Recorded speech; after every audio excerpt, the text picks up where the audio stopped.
So today I had a customer that needed four things mounted onto four curtain rods mounted onto their windows.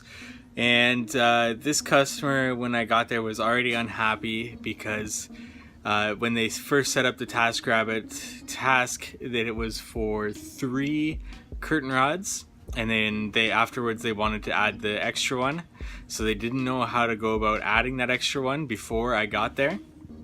So they called IKEA to ask if they could do it. IKEA didn't know how to do it for them, and just directed them to call TaskRabbit. And TaskRabbit's home office is in California. There's no other way to contact them, and he couldn't get a hold of them.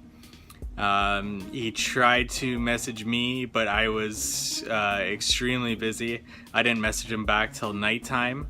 So he was kind of spending the day trying to figure out how to add that extra curtain rod.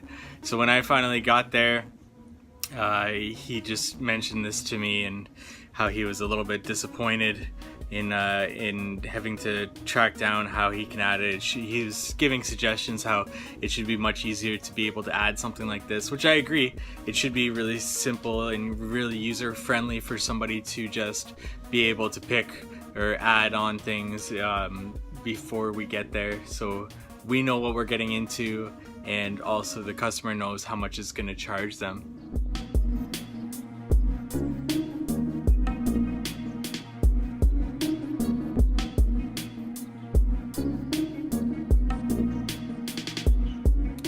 Now, when dealing with like a customer that's gonna give you a little bit of problems, or they're a little bit unsatisfied with either your service or something else, and they're mentioning it to you, it's always just best just to go along with it.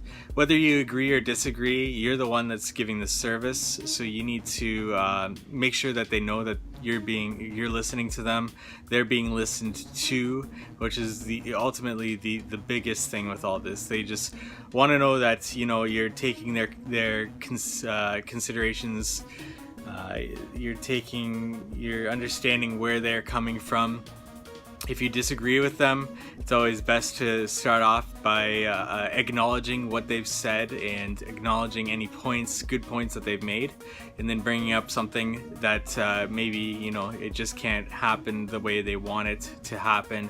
It's just not feasible or anything like that. In this scenario, his points were actually really good with making the system more user-friendly.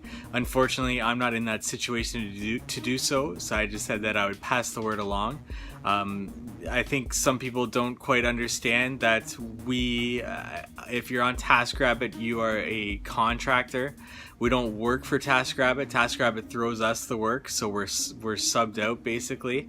I think people don't quite understand that concept just yet, since it is fairly still new to this area. But yeah, just some food for thought about dealing with customers.